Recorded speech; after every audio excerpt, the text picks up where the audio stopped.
अक्टूबर नवंबर में चुनाव होने वाला है, तो क्या फिर से आप गोड़ा बोराम से विधायकी का चुनाव लड़ने वाले हैं? किसी भी पार्टी का जो राजनीतिक कार्यकर्ता होता है, सबका चुनावी समर में जाना अधिकार रहता है। मेरा भी अपना ख्वाहिश है, मैं लोगों का सेवा करना चाहता हूँ। निश्चित रूप से अगर यहाँ पे हम आते हैं भविष्य में, या जो भी जनप्रतिनिधि आता है, तो सबसे पहले यहाँ का रोड का समस्या को दूर करना चाहिए। जनता को क्या मैसेज देना चाहेंगे? देखिए, जनता को मैं मैसेज ये देना चाहता हूँ, हमारे आदरणीय प्रधानमंत्री और हमारे बिहार के मुख्यमंत्री के द्वारा जो जन कल्याणकारी योजना है, चाहे वो 125 यूनिट बिजली फ्री होना, चाहे अभी जीविका दीदी का मानदेय बढ़ाना, आशा दीदी का मानदेय बढ़ाना, वृद्धा पेंशन बढ़ाना, या अभी डोमिसाइल नीति लागू करना, या हमारा जो भी जल कल्याणकारी योजना है, चाहे उज्ज्वला योजना हो, हमारे केंद्र सरकार का जनधन योजना हो, उस योजना को लेकर के हम क्षेत्र में प्रधानमंत्री जी की बात को लोगों तक पहुंचाने का काम करते हैं।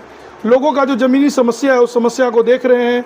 आने वाले समय में अगर यहाँ के लोग, जनता हमारे को मौका देती है, तो निश्चित रूप से यहाँ का जो मूलभूत समस्या है, उस समस्या को दूर किया जाए। अब की बार बीजेपी से राजीव ठाकुर जी को टिकट मिलता है, तो यहाँ की जनता इनके साथ में रहेगी।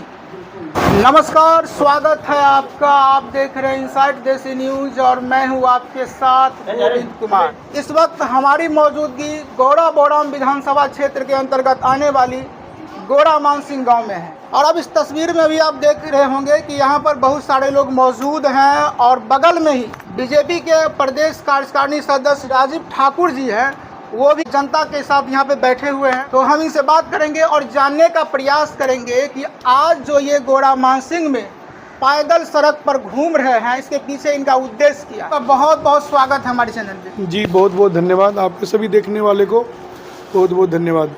आप पहली बार गोड़ा मानसिंह आए हैं या इससे पहले भी आ चुके हैं? देखिए, मेरा लग रहा है कम से कम 20वां बार गोड़ा मानसिंह का दौरा है। मैं 2018 से गोड़ा मानसिंह आ रहा हूँ और लोगों से मिलता जुलता रहता हूँ। अभी हमने एक यात्रा निकाल रहा हूँ, यात्रा के क्रम में यहाँ पे आया हूँ। हमारा एक यात्रा है जिसका नाम है सत्य संकल्प यात्रा। आज से हमारा ये पहला दिन है और इस यात्रा के क्रम में हम एक पंचायत में एक दिन, पूरे दिन पंचायत में घूम करके हर एक गाँव, अभी हम लोग भूसकोल के बाद गौरा आए हैं, इसके बाद रोहता जाएंगे, फिर चतरा जाएंगे। घूम के जो डाउन टू अर्थ लोगों का जो ज़मीनी समस्या है, उस समस्या से रूबरू होकर के पार्टी के शीर्ष नेतृत्व के पास हम अपना समस्या पहुंचाएंगे और हमारे देश के यशस्वी प्रधानमंत्री श्री नरेंद्र मोदी जी और नीतीश कुमार के द्वारा, एनडीए सरकार के द्वारा जो जन कल्याणकारी योजना है, उस योजना को हम लोग धरातल पे पहुंचाएंगे और पहुंचा रहे हैं। और जो यहाँ के लोगों का समस्या है, उसको भी हम लोग डाउन टू अर्थ देख रहे हैं। जैसा कि अभी आपने कहा कि 20 बार आप इस गांव आ चुके हैं। जी। इस गांव का आपने 19 बार इससे पहले भ्रमण भी किया है। जी। तो बिना किसी मजबूत पद पर रहते हुए अपने जनता के लिए किस तरह से काम करेंगे? देखिए, मैं अभी कोई जनप्रतिनिधि तो नहीं हूँ, लेकिन हमारा संस्था है युवा उत्थान फाउंडेशन, जिसके माध्यम से मैं लोगों को समय समय पर जहाँ पे ज़रूरतमंद लोग हैं उसको सेवा करता रहता हूँ। चाहे वो मेडिकल कैंप की माध्यम हो, चाहे बाढ़ में राशन की व्यवस्था हो, चाहे कोरोना काल में लोगों को राशन का या जिस तरह से किसी तरह की उनको सुविधा उपलब्ध कराने का हो, चाहे लोगों को बाढ़ प्रभावित क्षेत्र में ना उपलब्ध कराने का हो समस्या, जहाँ पे जो समस्या है हम उसको दूर करने का प्रयास करते हैं। मैं बिना पद पे, मैं 2020 में यहाँ से चुनाव लड़ा था, लेकिन किसी कारणवश मैं रह गया था। पुनः मैं भारतीय जनता पार्टी में 2 साल पहले आया हूँ और भारतीय जनता पार्टी में एक कार्यकर्ता के नाते लोगों से मिलता जुलता रहता हूं और आदरणीय प्रधानमंत्री जी का जो योजना है, नीतीश कुमार जी का जो कार्य योजना है हमारे एनडीए सरकार की बिहार में, उसको जन जन तक पहुंचाने का काम करते हैं। देखिए, अब की बार जो अक्टूबर नवंबर में चुनाव होने वाला है, तो क्या फिर से आप गोड़ा बोराम से विधायकी का चुनाव लड़ने वाले हैं? देखिए, हर कार्यकर्ता का अधिकार होता है, किसी भी पार्टी का जो राजनीतिक कार्यकर्ता होता है, सबका चुनावी समर में जाना अधिकार रहता है। मेरा भी अपना ख्वाहिश है कि मैं अपने क्षेत्र में, गोड़ा बोराम का जो हमारा ये क्षेत्र है, जहाँ का मैं मूल निवासी हूँ, मैं लोगों का सेवा करना चाहता हूँ। अगर पार्टी ने मौका दिया तो निश्चित रूप से यहाँ से चुनाव लड़ेंगे। आपने जब गोड़ा मानसिंह का भ्रमण किया और जब आप यहाँ के लोगों से मिले, तो यहाँ की सबसे प्रमुख समस्या क्या है? देखिए, यहाँ का सबसे बड़ा जो प्रमुख समस्या है वो है जल जमाव और सड़क। लोगों को यहाँ का ये लोग ना बाढ़ प्रभावित क्षेत्र है। SH 17 बनने के बाद यहाँ के लोगों को थोड़ा सा जान आया है, लेकिन यहाँ का जो रोड का मूलभूत समस्या है, वो समस्या का निराकरण नहीं हुआ है। मैं सुबह से ही क्षेत्र में भ्रमण कर रहा हूँ, चाहे चौपाल टोला हो या अलग अलग टोला में जहाँ गया हूँ, आप इधर भी देख रहे हैं। मतलब यहाँ पे देख लीजिए रोड का बहुत बड़ा समस्या है। निश्चित रूप से अगर यहाँ पे हम आते हैं भविष्य में या जो भी जनप्रतिनिधि आता है तो सबसे पहले यहाँ का रोड का समस्या को दूर करना चाहिए। यहाँ पे एक सार्वजनिक पिंक टॉयलेट होना चाहिए।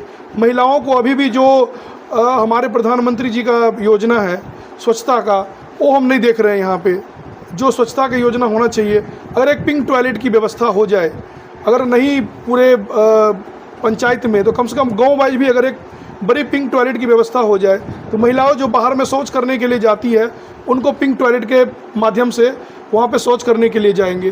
तो सड़क, टॉयलेट, स्वच्छता, इसकी बहुत ज़रूरत है।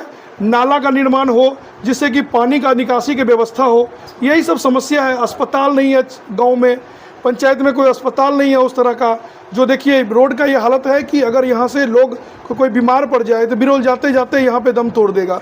तो पंचायत में कम से कम प्राथमिक उपचार की व्यवस्था होनी चाहिए। यही सब समस्या है जिसको आने वाले समय में दूर किया जाएगा। जनता को क्या मैसेज देना चाहेंगे? देखिए जनता को मैं मैसेज ये देना चाहता हूँ, हमारे आदरणीय प्रधानमंत्री और हमारे बिहार के मुख्यमंत्री के द्वारा जो जन कल्याणकारी योजना है, चाहे वो 125 यूनिट बिजली फ्री होना, चाहे अभी जीविका दीदी का मानदेय बढ़ाना, आशा दीदी का मानदेय बढ़ाना, वृद्धा पेंशन बढ़ाना, या अभी डोमिसाइल नीति लागू करना, या हमारा जो भी जल कल्याणकारी योजना है, चाहे उज्ज्वला योजना हो, हमारे केंद्र सरकार का जनधन योजना हो, उस योजना को लेकर के हम क्षेत्र में प्रधानमंत्री जी की बात को लोगों तक पहुंचाने का काम करते हैं। लोगों का जो ज़मीनी समस्या है उस समस्या को देख रहे हैं। आने वाले समय में अगर यहाँ के लोग, जनता हमारे को मौका देती है तो निश्चित रूप से यहाँ का जो मूलभूत समस्या है उस समस्या को। अभी हमारी बातचीत हो रही थी बीजेपी के प्रदेश कार्यकारिणी राजीव ठाकुर जी से। इन्होंने कहा कि ये लगभग 20 बार इस गांव का जो है भ्रमण कर चुके हैं और अब की बार जो है ये जनता से मिल रहे हैं और गली गली जाकर जनता से उनका हालचाल ले रहे हैं और जानने की कोशिश कर रहे हैं कि यहाँ की मूलभूत समस्या क्या है, क्योंकि पहले समस्या समझेंगे तभी उसका समाधान होगा। तो इन्होंने कहा कि यहाँ पर जो सबसे बड़ा समस्या है वो है जल जमाव। उसके बाद इन्होंने नाला के बारे में बताया, फिर पिंक टॉयलेट। यहाँ पर अभी मौजूद हैं, इसी गांव के निवासी हैं, भोली चाचा हैं, इनसे हम बात करते हैं। अभी जनसंपर्क हो रहा है, इसे लेकर राजीव ठाकुर जी जो यहाँ के जनता को आश्वासन दिला रहे हैं कि अगर हम जीत कर आते हैं तो यहाँ की समस्या को दूर करेंगे। इस पर आपका क्या कहना है? आप मीडिया बंधुओं को मेरे तरफ से धन्यवाद, और राजीव भैया को भी मैं अपने तरफ से और मैं अपने गांव के तरफ से धन्यवाद देता हूं कि ये बिना प्रतिनिधि रहे हुए ही अभी तक इस 5 साल में 17 बार इस गांव में एन प्रकार किसी के दुख दर्द में या किसी के सम्मेलन में ये ज़रूर आ जाते हैं। ये आए तो इस बार हम लोग इनको कहे, क्योंकि हर गांव का कुछ ना कुछ समस्या, गांव या पंचायत का कुछ समस्या होता है। इस गांव का पंचायत का मेन समस्या है 17 नंबर होने के बाद पानी का जल जमाव रहता है, जिससे हजारों एकड़ जमीन उपजा नहीं हो पाता है।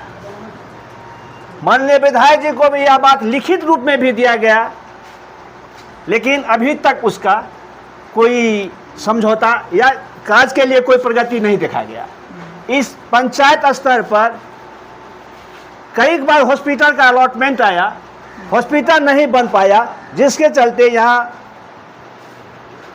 सुविधा का कितना अभाव है कई गांव के लोग भी आप लोगों को कह देंगे। रही इस पंचायत स्तर पर सड़क का भी एक समस्या है। आप इस गांव के जिधर भी जाएंगे तो आपने देखेंगे कि यह सड़क कितना टूटा हुआ है। सड़क ऐसी हाल है कि हम चप्पल पहन के इस गांव में इस चौक से उस चौक भी नहीं जा सकते हैं। तो माननीय राजीव भैया यहाँ आए, हम लोग बहुत खुश हुए, मेरे गांव के लोग भी बहुत खुश हुए। ऐसा प्रतिनिधि होना चाहिए जो नहीं कुछ रहते हुए भी हम लोगों से संपर्क करके हम लोगों का समस्या का समाधान करना चाहते हैं, लेकिन ये तो कोई प्रतिनिधि है नहीं। इनको जहाँ तक बन पाता है, जो कर पाते हैं वो अपने आप करते हैं। इसके लिए हम गांववासी इनको धन्यवाद ज्ञापन करते हैं। क्या अगर अब की बार बीजेपी से राजीव ठाकुर जी को टिकट मिलता है तो यहाँ की जनता इनके साथ में रहेगी? देखिए, मैं राजीव भैया के तरफ से कह रहा हूं, एनडीए गठबंधन के ऊपरी नेतृत्व से भी मैं आपके मीडिया के द्वारा आग्रह करूंगा कि अगर टिकट हो तो इन जैसे यशस्वी लोगों को ही इस विधानसभा में टिकट देना चाहिए। और अगर टिकट देंगे तो वैसे भी ये गांव बीजेपी गठबंधन का ही है। अगर यह रहे तो जो भी 400-500 वोट करता है, यह गारंटी है कि इस पंचायत से अगले बार 1300 वोट दूसरे पार्टी को गया था, इनके डिवीजन में 500 वोट दूसरे पार्टी को नहीं जाएगा, पूर्ण वोट इनको मिलेगा। वैसे भी यह पंचायत पूरे कंस्टिट्यूंसी में सबसे अधिक मत एनडीए गठबंधन को देता है।